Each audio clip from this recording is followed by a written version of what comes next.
पण प्रोडक्शन तितकं नाही आहे समजा, जितकं हे मक्का देते तितकं प्रोडक्शन नाही का? आजच हे कोंबड्या खातात. विक्रीसाठी चालतं ते पण त्याचा रेट वेगळा आहे का मार्केटमध्ये? कोंबड्या खातात. कोंबड्यासाठी एकच आहे, फक्त कलर आहे कलर. ओके, कलर चेंज बघ. कोणती व्हरायटी ती 27 नंबर? शहरनं काही केलं असेल ना भाई. काहीच नाही माझ्याकडे लाल आहे मग एकदम डार्क.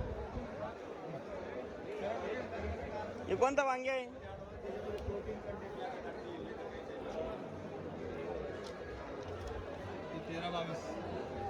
हे नंबर आहे त्याच्यावर आहे ना? कलर येणार नाही. शेडमध्ये शेडनेटमध्ये आहे का सर पॉलिश? शेडनेटमध्ये कलर येणार नाही. शेडनेटमध्ये कलर येणार नाही. ओके ओके, असं येते आहे ना? ओके, म्हणजे हे सगळं खेळ शेडनेटचा आणि पॉलिहाऊसचा आहे. कोणती व्हरायटी सरी? म्हणजे कलर आपण ठरवतो का कोणता द्यायचा ते? कलर मिळाला आपल्याला.